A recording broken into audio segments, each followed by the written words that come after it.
esse ambiente de um gosto pela leitura, uma leitura mais descomprometida, uma leitura mais politizada, uma leitura mais escolar, enfim. A coisa aí era diversificada, havia espaço para todo tipo de leitor e todo tipo de publicação, mas o que é importante é que a Argentina vai criando um mercado de leitura, um mercado editorial importante no início do século XX. E esse mercado editorial, como eu já disse a vocês, vai ser explorado por iniciativas como essa da Biblioteca de la Nación, que publica livros de capa dura, lombada bonita, livros, enfim, que tinham uma respeitabilidade, há sempre um coordenador da coleção que escolhe o que cabe, o que não cabe, e livros que se voltavam sobretudo aos setores médios, que compram o livro também pelo seu valor simbólico, eram livros comprados por assinatura. Você recebia um por semana, podia comprar também nas bancas de jornal, chamadas de quiosques na Argentina, e esses quiosques foram se tornando parte da paisagem urbana. E lá se vendiam livros, revistas infantis. Então, muito rapidamente, a oferta desses impressos se tornou abundante e diversificada. Era como se os editores pudessem escolher os seus nichos, para que leitores eles vão vender o quê. Para as crianças, por exemplo, surgiu uma revista chamada Biliken, ou como dizem os portenhos, Bijiken, porque é com 2 L's, que era uma revista muito graciosa, com uma proposta muito interessante para leitores infantis.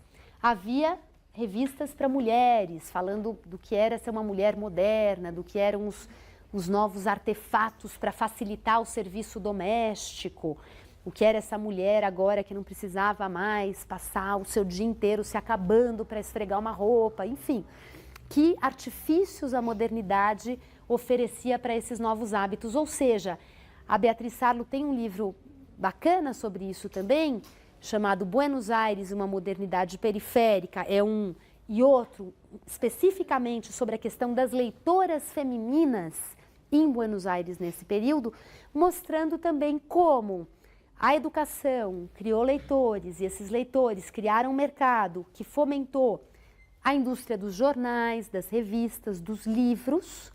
Havia, portanto, uma produção grande de impressos e, ao mesmo tempo, a circulação desses impressos fortalecia determinadas tendências modernizadoras. Esses impressos traziam muitas vezes imagens que reforçavam essa identidade de uma cidade moderna, de uma cidade cosmopolita, de uma cidade com novos hábitos. Então, isso também fez parte desse impacto de leis de educação que o Sarmiento concebeu lá atrás, na década de 1870, e que foram sendo de fato implementadas e tiveram desdobramentos muito importantes para a criação desse circuito cultural. A ponto de, para terminar esse argumento, a ponto de se considerar, na historiografia de maneira geral, vários autores, que os escritores, os intelectuais argentinos, já muito cedo, não mais dependeram do Estado para sobreviver, não mais dependeram dos mecenas para sobreviver, porque eles podiam viver do mercado.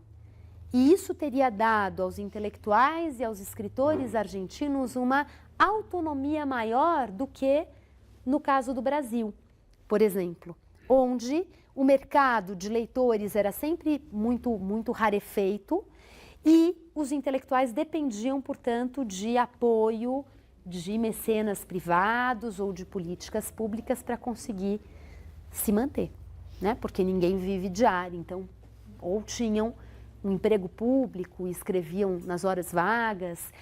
É muito interessante o impacto disso, o impacto, então, da criação desse circuito cultural que a população leitora, as bancas de jornal, as livrarias e essa população que comprava impressos dos mais diversos preços, desde a Biblioteca de la Nación, que era uma coisa mais glamurosa, até livros muito baratos que falavam de coisas folclóricas, Martim Fierro, por exemplo, até textos políticos mesmo sobre Revolução Russa e questões socialistas, que falavam disso e eram vendidos a preços muito acessíveis nas bancas de jornal. Bom, para terminar agora, então, volto ao início do século XX, quando esse cenário de uma educação que vai, de alguma forma, incorporando esses setores populares a uma nova ordem. Por outro lado, essa tensão entre os imigrantes, dos conventilhos, a ausência de leis trabalhistas e, por outro lado, essas oligarquias ricas, prósperas e também muito snobs, segundo a literatura da época. Isso tudo foi tendo desdobramentos vários. Eu vou aqui sublinhar algumas coisas que eu gostaria que vocês tivessem em mente, ajudam depois a pensar a história da Argentina no século XX, que não vamos fazer agora. A primeira coisa é que a chegada desses imigrantes, vindos de vários lugares, com línguas as mais diversas, com repertórios culturais os mais diversos, assustou essas elites e esses setores médios argentinos que estavam por trás da lei que criou a escola pública, que imaginou uma escola pública com uma educação enciclopédica, que imaginou que os cidadãos, que os estrangeiros teriam os mesmos direitos que os argentinos, que todos seriam bem-vindos, que a Argentina era para todos. Essa idealização do imigrante foi sendo revista na medida em que os imigrantes vinham, se estabeleciam e traziam à força transformações que nem sempre eram as imaginadas e as desejadas. Então, essa coisa das greves, de todo tipo de pressão, ao mesmo tempo, o próprio ambiente de Buenos Aires, né, o jovem Jorge Luiz Borges, nos seus primeiros textos, falava disso, do que significava caminhar pelas orilhas de Buenos Aires, pelas bordas de Buenos Aires, portanto, pela periferia, quando ele não reconhecia coisa nenhuma, nenhum idioma, as faces, tudo era completamente impalpável. Aquela Argentina conhecida estava desaparecendo e no lugar dela emergia um cenário de completo anonimato, de um completo desencontro, tudo era possível nesse ambiente de transformações tão aceleradas. Então, em vista dessa diversidade, ao mesmo tempo das tensões sociais que essa diversidade social acarretava, as elites começam a se preocupar com a integração de uma forma mais controlada, mais autoritária, por parte do Estado Nacional, a integração desses setores recém-chegados, populares, pobres, baderneiros, a uma ordem que tivesse uma direção clara. E essa incorporação vai se dar de várias formas. Eu vou chamar a atenção aqui para duas. A primeira delas tem a ver com isso que eu disse antes, essa lógica da ciência, do positivismo, da técnica e da normatização social. Essa normatização social que vai começar a controlar e a coibir tudo que fugisse à normalidade e que se manifesta através de discursos higienistas, que se manifesta através de discursos sobre a ordem social.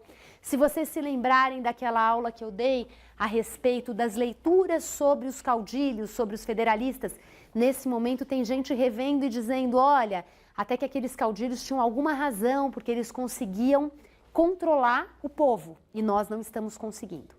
Então, esse viés positivista que procurou afirmar o controle do Estado sobre os setores populares se manifesta, sobretudo, através da chamada geração de 1880. E eu já falei dela rapidamente em uma aula anterior. Essa geração de 1880 foi uma geração de intelectuais muito inclinados ao positivismo e uma geração que esteve muito afinada com o governo do general Julio Argentino Roca. Então, o general Roca é o grande homem da política nesse momento e esses intelectuais o cercam, ajudando a oferecer soluções para esse ambiente de uma certa desintegração social. Nesse momento, o principal problema é o de afirmar a ordem, de afirmar a coesão social. E essa escola, que então formaria cidadãos para o mundo, cidadãos, enfim, cosmopolitas, essa escola vai incorporando muito dessa preocupação com a ordem, com a coesão, com a hierarquia. E faz parte desse objetivo de construir a coesão social, afirmar a identidade nacional. Então, a identidade nacional vai acompanhar o horizonte desses grupos que buscam coesão e ordem, mas ainda esse tema não é absolutamente central. Ele vai se tornar central no segundo momento que eu vou descrever aqui para vocês. Ele não é ainda tão central porque ainda existe aqui uma idealização muito grande por parte dessas elites dos anos 80, 90, do iniciozinho do século XX, por parte desses intelectuais positivistas, dentre os quais o Hossein Renieros, que fez o Código do Trabalho. Existe ainda uma idealização forte por parte deles do modelo europeu, do modelo, sobretudo, francês. Então, são eles que querem uma catedral neoclássica, são eles que querem o Teatro Colón completamente povoado do que há de melhor na cultura europeia. Para eles, enfim, o bom é o modelo francês. E a coesão social, de alguma forma, ela ainda está muito pautada em uma idealização do referencial francês. É claro que a coesão e a ordem, a coesão, de alguma forma, tem que buscar também o que é essa Argentina, o que é a argentinidade, mas isso ainda se manifesta em um segundo plano. É como se a coisa estivesse ali se gestando, mas ainda o olhar para fora, a busca do referencial externo, prevalece. Num segundo momento, ainda de república oligárquica, ainda um segundo momento em que o voto é aberto, em que essas oligarquias estão no poder, fraudam eleições, fazem o que querem e se mantêm no poder, fortes. Mas ainda nesse segundo momento, que é um segundo momento identificado ao período das comemorações do centenário da independência. O centenário da independência se comemora a partir de 1910 até 1916, porque vocês se lembram que a independência da Argentina começou com a Junta de Governo de Buenos Aires em maio de 1810, que cria a junta, enfim, de alguma forma estabelece essa condição de autonomia, mas a independência formal só é proclamada em 1816. Então, a comemoração do centenário da independência tem uma amplitude que corresponde ao curso do movimento de independência. Durante as celebrações pelo centenário da independência, mais do que nunca, aí sim emerge essa questão da identidade nacional com todo o vigor. Emerge por muitas iniciativas que vão se entrecruzando e vão transformando aquilo em algo absolutamente central. Uma dessas iniciativas, o presidente do Conselho Nacional de Educação, o presidente do Conselho Nacional de Educação, o Conselho Nacional de Educação era como um ministério da educação na Argentina, um positivista chamado Ramos Mejía, ligado ao Roca, ligado a essa geração de 80, o Ramos Mejía encomenda a um intelectual chamado Ricardo Rojas um relatório a respeito do ensino de história nas escolas argentinas. E o Ricardo Rojas, então, que depois professor importante da Universidade de Buenos Aires, um intelectual de grande calibre, muito respeitado, faz um percurso por escolas da Argentina, produz esse relatório. Esse relatório se chama A Restauração Nacionalista. Ele, na verdade, é publicado já nas preparações, no momento de preparação das celebrações em torno do centenário. Ele é publicado no ano de 1909. E essa obra, que é o relatório chamado A Restauração Nacionalista, é uma obra alarmada. Alarmada com a situação que o Ricardo Rojas observa nas escolas, onde ele percebe que se ensinava a história da Itália e de Garibaldi, em que se ensinavam o hino da Alemanha e os símbolos pátrios alemães e nada da Argentina. Havia mesmo escolas em que o idioma usado corrente não era o espanhol. Ou seja, a Argentina era uma ideia dispersa, ausente do repertório desses alunos que passavam pela escola primária naquele país. E a obra do Ricardo Rojas é um marco de uma preocupação que aparece com muita força nesse momento, de que a escola cumprisse o papel de nacionalizar o tecido social, de nacionalizar os filhos de imigrantes. E é em torno desses anos, então, que a escola faz um esforço enorme para fomentar o ensino de história argentina, para fomentar a leitura de livros escolares que falassem dos heróis nacionais argentinos, que falassem do compromisso do imigrante com a pátria. Tem um conto de uma autora popular nesses anos chamada Ada Maria Elflein, em que ela conta a história de imigrantes alemães que se estabelecem no campo e têm 3 filhos. E há um momento em que o filho mais velho é recrutado para lutar numa guerra argentina, fictícia. Ele luta e morre. O segundo filho é recrutado, vai e morre. O terceiro filho é recrutado, vai e morre. E o que faz a mãe alemã?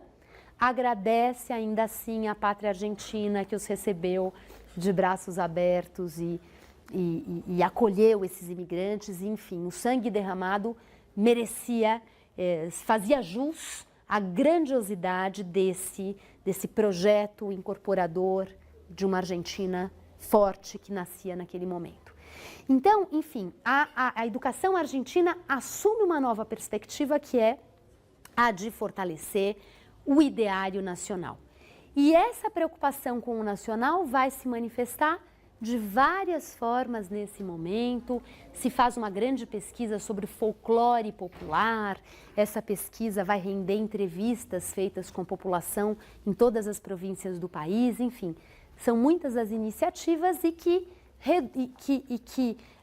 chegam ao seu auge na publicação, aí não no plano das escolas, mas nesse mundo intelectual, chegam ao seu auge com a publicação de um livro escrito pelo Leopoldo Lugones, que eu já mencionei em uma outra aula, chamado El Payador, que era um livro que exaltava o poema Martín Fierro, do José Hernández. E como nós já comentamos aqui, o Martín Fierro seria um símbolo de uma Argentina gaúcha, de uma Argentina gaúcha, de uma Argentina rural, de uma Argentina desse mundo ainda muito pautado pelo ambiente colonial, pelos caudilhos e não pela modernidade. Ou seja, o Martín Fierro seria o símbolo de uma Argentina hispânica, católica, rural, hierárquica, gaúcha. A cultura popular ali no Martín Fierro não é o imigrante, a cultura popular vem desse habitante do campo que monta o seu cavalo, que toca o seu gado. Então, o Martín Fierro seria a expressão de um certo ápice de um movimento que começa aqui com a restauração nacionalista do Ricardo Rojas, que marca uma nova clivagem intelectual e política que não é a da geração de 1880, que não é a do positivismo, que não é a do projeto do Roca. Trata-se, sim, de um grupo que vai ser genericamente conhecido como uma direita nacionalista. Uma direita nacionalista que já não quer a república e que já não quer a modernidade. Que pensa na Argentina olhando para o passado. O ideal da Argentina foi atropelado, foi varrido por essas transformações todas. A verdadeira Argentina tem que ser resgatada porque ela ficou lá no Martim Fierro, ficou lá na zona rural do século XIX. Então vejam só que interessante. Isso não significa que quando o Ricardo Rojas escreve a Restauração Nacionalista, quando a celebração pelo centenário da independência caminha nessa direção, que todo o resto tenha ficado em segundo plano. Pelo contrário, e agora para terminar, pelo contrário, na verdade, a associação dessa nostalgia em relação às origens da pátria argentina, o apego a um referencial identitário nacional que voltava as costas ao que era cosmopolita, ao que era europeu, ao que era estrangeiro, o que importava era o nacional. Essa perspectiva vai ganhando força e dando origem a esse grupo da direita nacionalista, especialmente no momento em que, no ano de 1916, portanto, o mesmo ano em que se comemorava de fato a independência, 100 anos da independência nacional argentina, o mesmo ano em que o Sarmiento publica El Payador, bajuladíssimo, né, pela, enfim, a genialidade dessa obra que recupera o Martim Fierro como símbolo nacional, nesse mesmo ano foi eleito um partido de oposição na Argentina. E esse partido de oposição foi um partido que trouxe à presidência da República um homem chamado Hipólito Yrigoyen. Já ouviram falar dele? E o Hipólito Yrigoyen governou a Argentina por um mandato, fez o seu sucessor e no seu segundo mandato foi derrubado por um golpe militar que teve o apoio da direita nacionalista. O Yrigoyen foi candidato pelo partido União Cívica Radical. E a União Cívica Radical surgiu no final do século XIX justamente por obra daqueles que se opunham a essas oligarquias que faziam parte da entourage do entorno do general Roca. A União Cívica Radical era um partido que congregava setores médios, que congregava inclusive setores das elites dissidentes ao partido do Roca, e de alguma forma a União Cívica Radical também congregava trabalhadores, setores populares, em menor escala, mas também havia abertura para esses setores populares nesse partido que confrontava as oligarquias. No ano de 1912 foi aprovada uma lei na Argentina, a Lei Sáenz-Pena, que instituiu o voto secreto. O voto deixou de ser aberto. E graças à Lei Sáenz-Pena, nas eleições presidenciais seguintes, o partido de oposição, a União Cívica Radical, venceu as eleições. Ou seja, a chegada da União Cívica Radical ao poder, de alguma forma, foi a expressão de como esses grupos que vinham também crescendo junto com a modernização, ganharam força e conseguiram, então, pelo menos naquele momento, desbancar as oligarquias. Para encerrar, uma reflexão que está em vários autores, entre eles um autor que eu gosto muito, chamado Ángel Rama, que era um crítico literário uruguaio, morreu há vários anos já num acidente de avião. Ele que foi o organizador da Biblioteca Ayacucho, que eu comentei com vocês várias vezes, né, que reúne esses documentos, essas grandes obras literárias também latino-americanas, clássicas. O Ángel Rama tem um livro em que ele reflete sobre a natureza dessa modernidade argentina da virada do século XIX para o XX. Um livro chamado A Máscara da Modernidade. E a tese que permeia esse livro é de que essa modernidade, sem dúvida alguma, promoveu transformações drásticas nesse tecido social, transformações drásticas no âmbito da cultura, em vista da educação, desse mercado editorial, desse mercado de leitores, de intelectuais e escritores que têm força porque existe um mercado editorial também vigoroso. E, em meio a tudo isso, o que prevalece é a ideia da mescla, das tensões, de um ambiente extremamente heterogêneo, né? A forma pela qual tudo isso se dá é uma forma que acentua essas discrepâncias entre as oligarquias, esses setores populares, esses imigrantes nos conventilhos, aqueles que olham para a modernidade com júbilo e aqueles que olham para trás e querem que a Argentina volte a ser a Argentina rural do Martín Fierro. Então, o Ángel Rama chama a atenção para essas contradições que marcam a modernidade argentina.